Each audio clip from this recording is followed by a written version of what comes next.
Just by now, they what say nurses eco strike. I might say citizens no and are feeling. Once again, what is the actual problem? Problem na kasa. Any day na nurses no. Hwehwe. Na day nso na ministry no. Ese ombeye Ediamomo Sabri. Aha Gossip 24. Mesro, so be me a subscribe button so now click the bell notification icon. So now follow ye. Your Facebook or Instagram, ye sign what Twitter at gossip24.com, any gossip24 TV. Now feel free. So bet you the comment section or share video so I'm a for so any be a no make for tap send and Ediama. Ubet me send this card to tap send app no kai say app ni available or App Store, any Play Store, and office reference code no J24. Oh send this card. Now sending more than $500, €500, £500. Tap send for our cheddar son kwa on Monday ebe chow. Ni na so you see reference code J24. Tap send fast, secure, and reliable. It's some the nurses eco strike, and you know, very sad to the extent say some citizens no and a freely, but nurses no shall see a communicating long ago in the month of May. May we no bo shase I de somebody road map beto no so mo ma signal so make strike. It is 3rd and 2nd of June there o me bobo ko jan e we adwuma mo hu so we ni abre 4th to 8th of June OPD services on be yi omo ho afimu omo ma OPD ho no ma me pehwe e wo ho no public health services ne de kaka ho omo nko nebom 9th of June ne de on be withdraw all services including emergency services. Motion ye na munya waku aswade enfa mo ene 10th of June amanfoso ebinum so omo wofanom. So workers at Kolebu Teaching Hospital, and my uncle had a serious asthma attack. He was struggling not from Nana or pray, but because you people are on strike, you know, you refuse to even take care of him. Even after his wife was demanding, said, she's going to pay every amount. Your profession, we are all human. So, a young man at the age of 30 years, he married just 3 years ago. 3 years ago, so yeah, this December will be 3 years. He doesn't have a kid. He had an asthma attack. You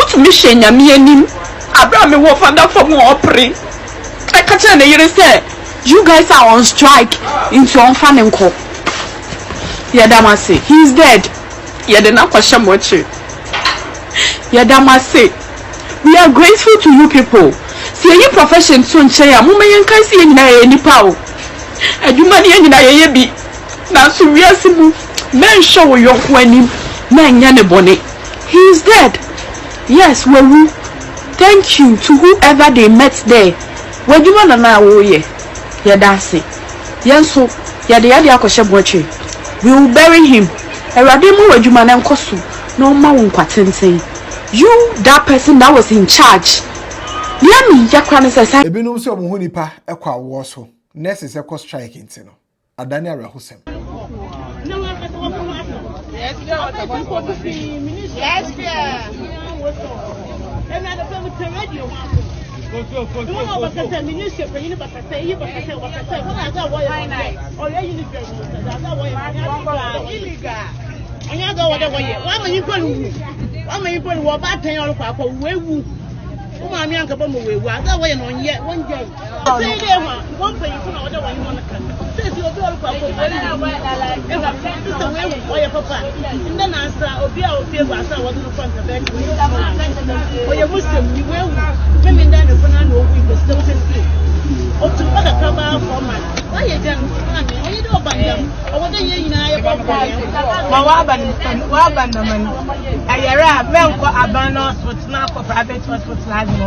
Also, the Omanka Sanka. And I say, or more air fatty Timu because nurses anywhere. I'll be show. Look at my stomach. Huh? My time I saw was a meal. Or be any doctor hospital.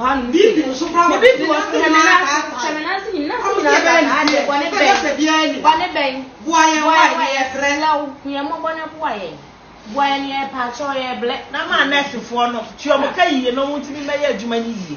Aday, obedient about for school, Sabbath, yes. untia ne pay on to be near Jumay. Shamity had a maye. No grab walk at me. Me near the enemy. Yamaya Gana, I am I she. Oh, you know, any be more so my baby radio so. Ah, you bomb of failure. Sembra penny John Hughes. Now your cronesses, do your pampanesses, your over pampanesses, and I'm like, oh, Johnny Hughes is not being fair. He's misinformed. I'm not misinformed. I am saying to you that nurses have been over pampered in this country. We travel around the world. We know what nurses do. Patients have rights. You signed on to the rights that patients have. Was this what Florence Nightingale was doing? And then you come and be accusing journalists of telling you what you have to do. When you go out there to Canada, to the US, to the UK, all those countries, don't you conform to the rules that are there? So why is it that in Ghana the patients cannot, and you say me I'm hedging you against the patient? I'm not. Your mates who have left you here in Ghana and have gone out there, the benefits that they are getting and the services that they provide, is it different from you? Are you special? Are you so special? I'm asking you. I'm asking me today.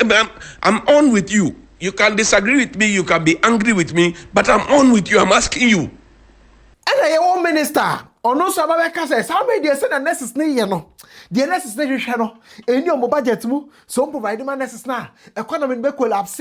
It's a bay cracker, or move your motion, say, and Comel still health facilities are. Some rainers for her, now confer to Yako, send your busy no of every way, send your busy or pay for be quiet, send your busy on one cassa, and so on your bishani, or molesty and can confer to you on Beko. Now, face, you know, retired nurses. And Omo says we available. Government wishes to stress its readiness to further engage with a view to implementing the conditions of service in a manner that does not dislocate the national budget. We wish to draw attention to the fact that the conditions of service under reference are not captured in the 2025 budget and will completely throw the economy off gear if implemented immediately in the manner it currently exists. We are mindful of the serious economic consequences of unbudgeted expenditure and want to avoid the economic slippages that led to the hardship in the recent past. Government commits to continue to engage with the nurses in order to achieve a mutually acceptable outcome in the interest of the public. While working around the clock to resolve the impasse, the Ministry of Health has taken the following steps to mitigate the suffering of Ghanaian patients unduly affected by the strike. The ministry will in the next few minutes publish a comprehensive list of facilities to complement facilities where nursing services are lacking and where patients can seek health care. Given the urgency of the situation and suffering of the patients, government appeals to public-spirited retired nurses and midwives to volunteer their services for a brief period pending the resolution of the impasse. We further express our deep appreciation to practicing nurses who have opted to remain at post to help suffering patients and urge others to show similar fellow feeling and assist our ailing compatriots even as efforts are made to address their concerns. In conclusion, government reiterates its commitment to dialogue with the GRMA with a view to resolving this impasse for full nursing services to be restored. Eti mi ehwe so bi say e dey na kokofa sansem we na aba e dey nkwa na nurses ne ehwehwe enti a minister honorable kwamna mita kando kase so mo de mo omo ankapcha e wo budget ni mu e be collapse economy no na zi akrapo no on ba rely on retired nurses because e bia what say omo say nurse for the mu hwe na say bia omo call hospital a on metu omo ka e dey amomo enya dey na imagine so no nurse ni okwa. In case you don't know the reason why we are on strike, we are not asking for too much from the government. And maybe can see how possible say nurse in the area no call hospital Treska. Maybe na me really know. me ya when I'm insurance everywhere. Na say me say ma to me as you don't know. Oh my son, I say okay. My main cause yes special request na me go am insurance everywhere. Na yet sure I must clap ne a debe year drop mommy. Me got to make that 236 something. Hey, like seriously. Ain't wait, baby. And then baby can see you see a buying no and take care of our medical bills. Is that want to too much to ask? Then me no would come out. But some no would come out to the extent says, oh, can't some no one would the obeka. And this is obviously didn't come on the ACFA because me nurse is for you confirm we hold you in high esteem. Our heritage one for us now and count. It's a common saying. Now they say between 23 to 24. Ghana Registered Nurses and Midwives Association, they try to find a JRNMA no. Omo any abaya na etiso sa time no. The former president, His Excellency, Nana Dankwa Akufo-Addo abaya no between 2023 to 2024. And negotiate say, masa. Conditions are yes every woman and you. Who say you for you two kwa abroach na there. Ghana nurses do one na. Bebre na kwa nurse na no crab akope. Say obunim say opportunity wo UK, USA, Canada, Europe. So okoye nurse no wo hono ma onya ne certificate fi Ghana ha say no okoye nurse no hono ma one of the easiest path. Omunim me say odi ekobisa obia okọ nurse bia say na wo be ye no Ghana. Obeka say dey bi omi dem bra say nurse no dem kwa abrochi omi dem sister say me masa. It's your condition of services all my way. And yeah, it's more review my. And then there, in May 2024, Ghana Registered Nurses and Midwives Association. Any are buying it say through negotiations na mujitu mu say okay, ajatum. No mujitu mu no mudin or motu di collective bargaining agreement. Say ya dia a nurse for yina no e ba be boom. It's your mujitu mu no and answer the collective agreement. Your mujitu mu no. Na enyoma ewo mu no ene say anese for no pay acting allowance, additional duty allowance, any a 10 months basic salary media to screen is to wait your person will go to what say but mera no to omo pay overtime allowance, omo pay calling allowance, omo pay commuted overtime allowance, omo pay height or depth allowance, omo pay permanent posting allowance, on pay temporary posting allowance, on pay traveling expense allowance, on pay tools allowance, on pay physically challenged guide, on pay physically challenged transport. Sa allowances we almost share. Almost also pay night out of station allowance, local trips, or the omo pay say so be a chief director, and as a chief executive, or be a coordinating director, and as a deputy, or you know almost a junior staff, senior staff, the omo pay.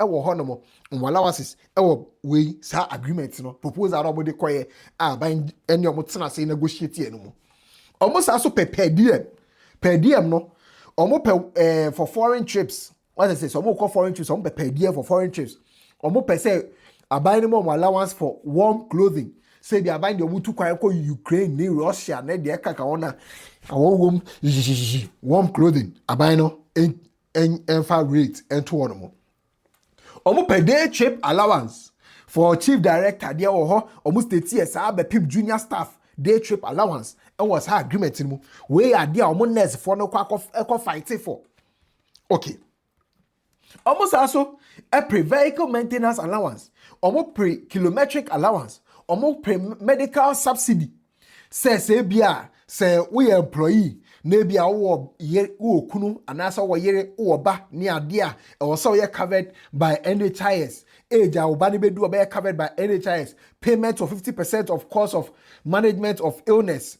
What I say anya covered by NHIS no aban ni be fa wo ka 50% no nurse so for 50% ade NHIS en cover no sa sa kwala no abro 18 years so na mu below 23 years a ni na no de aban be cover ne de omo nurse for no so be cover no ina e wase esa agreement no almost also per funeral grants say bia so be a worker na so film a skase na be ma no say bia no who can be film na say baby film a ni na no e wa agreement no it's where aside nyoma nurse for the corporate Ghana Registered Nurses and Midwives Association Kopre in 2024. And then appendix B no. Be pray book and research allowance for omu teachers no omu child or nursing training mu. Say be obi child or nursing training. Nebia why PhD and nasa bibia book and research allowance. And then almost also pay uniform allowance. Almost also pay fuel allowance. Almost also pay non-basic allowance. Percentage of monthly salary in our home. On-call facilitation allowance, rural incentive allowance, on per 13th month allowance, and also continuous professional development support. It's way some of the things are not is what's our documents, collective bargaining agreement documents, necessary pressure, what per benefits way. And our former government, in May 2024, any necessary are say okay, money you review, you review, and agreement, into finalize you on the agreement. It's the agreement no moji tumu no na anese for just say in this case the Ghana Registered Nurses and Midwives Association no and they negotiations denim and o makakọ pre-sign number we ban na wo so sa time no eji tumu na ban na J sa agreement no tumu na nurse for hwe anim say enka July 1st of July 2024 and na ban ni say 51st of July there. Na ye first 6 months, the second 6 months no. Na ya starting implementation of sa agreement we edi amamo. Sa allowance na no agree na ka edi amamo. Now so in the month of June, Ghana Registered Nurses for betwe muti behwe wo media na so no. Na there's a professional association of psychiatric nurses Ghana and the Akko High Court. Say High Court in for injunction and to sa collective bargaining agreement so because Ghana Registered Nurses and Midwives Association for sa negotiations no omo involve omo consult omo ahwe say be a percentage ni so aha mo fa we to aha no mo fa we nka ho we am bargaining esu omo fa mo aka ho inti ebe ya court no enfa injunction enfa ntoso it's where a letter they say Professional Association of Psychiatric Nurses Ghana and the call and the better about to say on the 27th of June say on the assembly court and my court and the injunction ato sa collective bargaining agreement no and keba in effect on the 1st of July no eso it is our benefit now can start on the 1st of July 2024 no emma so wow we need us to be forget emma so intended you almost secure us high injunction in June 2024 no and almost has so echo sue as Professional Association of Psychiatric Nurses no echo sue Ghana first Ghana National Ghana Registered Nurses and Midwives Association for omuko sue omo in July. So what the injunction atoso enyambim afei so almost aso sue omo so omo for mo tia kwa negotiate ade a omo nurses na and na what's a benefit intend fa kofa bra and na court ne ka say mu ina mu ye de ba ne kokoba se mo hu ne se mo ye nuano ma ende mo nkofie na mo nkonko settle sa asem na aba beda mu ntem no na mo hwe kwa am befa so say be a collective bargaining agreement no mo be ma na ye adwuma na asem mo ma na nye adwuma and afei so no sisi a Professional Association of Psychiatric Nurses omo ba court yo man fans apan e de omo file ye ne ade nti se cost bi wo ho no amo pesa mo agree on na mo nkonko agree on na mo bra nti na omo sa so court a kopim 23rd of December 2024 23rd of December 2024 omo sa call back to court no no nkaka say ona ye ntumi agree on bibia nti still asem no de e da so ho na ye ona se bibi obe so mo another chance omo sa so enko no more Sambra. Now, almost Sambra on the 20th of January 2025. 20th of January 2025. On the 17th of January 2025. No, me in that sense, no more say. Ya kura sembe ni edi ni sano. Adi ke be mu akebi aka benefit ye nsa ka dedawo. Ade na ye ntena se na ye ma benefit imba. Na bia o kire bi no. Ye review na ye bargain for e bia percentage sana se de nim de wo. Imusi okay. Ye be ni sa. Nti ano. Mo kade filing fee ne de kaka o Ghana so okay ye betu 100,000 Ghana cedis e de amamo Professional Association of Psychiatric Nurses mo Ghana hasi say ya mo bone na mo de akokot ye betu 100,000 Ghana cedis e no mo agree on no no mo de court na court Ejitumu edemom. Court ejitumu edemom. And so me now released a joint statement on the 28th of January 2025. It is no. Not just an injunction no. Professional Association of Psychiatric Nurses is secure ye. Editia collective bargaining agreement no. Injunction free so. As some Professional Association of Psychiatric Nurses editia Ghana Registered Nurses and Midwives Association and also every honomo. It's down in saying whatever Ghana Registered Nurses and Midwives Association for any abino assigning on behalf of nurses or Ghana assets, nurses or Ghana and benefited from no. It was say a year juma. And no, and a nurse for no, a fighting for some reason. Abain that dano. Yenny almost signing agreement. Be see. It is an agreement, no, I any almost signing no. I was some to me the adiano and my the ben na more de my and no, and you could say, a nurse for the say. Send a bill on my by for ya be. Ebe who say, or my serious no when ya brings no, or more cost strike. Because I buy a ba from January, I just say, more come with ya some year, affected collective bargaining agreement, and affected because agreement there, or more only are buying a sign and are buying G2 more. Until money are buying signers are buying Jatuma. And was say buying it to me effecting a buying starting more benefiting from sa agreement. And only nurses will come on moody.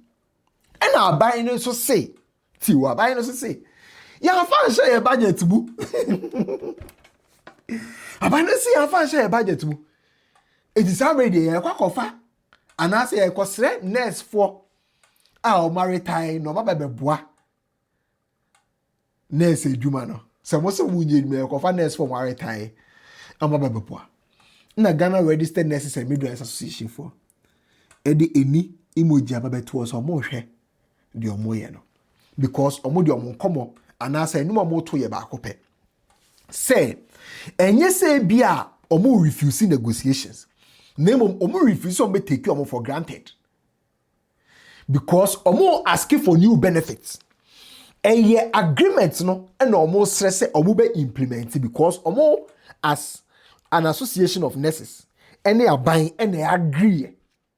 Until I buy enforcing sa agreement. Agreement is agreement. No be obeja be aka say nurses ya pampa mo ya over pampa mo ya ewe no na onim di oka. Obi obekasa bia no na onim di oka. Ghana, you're one of the poorest health systems. Ghana. Because say any one of the poorest health systems are and your ministers near presidents area nkomo for mu tu kwan kwa brochi. Nkomo for mu tu kwan. So man kasa omo ojide wo health systems mu a nkomo for mu tu kwan enkwa brochi.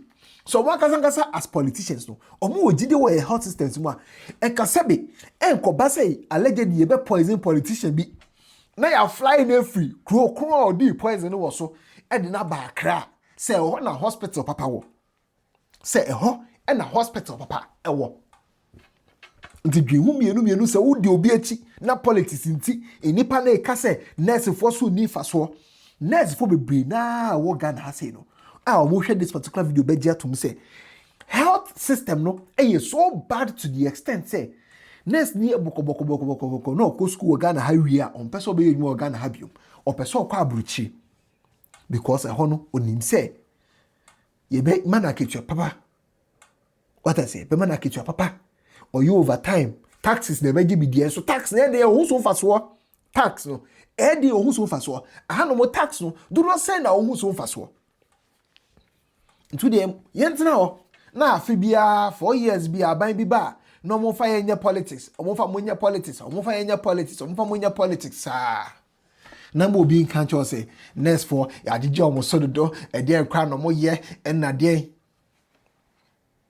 se menu mienu ye yare na se ye kɔ OPD ana se ye kɔ emergency na se nurse for akɔ striker e ho na obehu se nurse for eso ni fa so ana se ye dije omo so do ana se menu ye yare na se ko pie we kura bi ase na wo hu edan ye esi ho a nurse for di bobo bobo and a yemu eduma.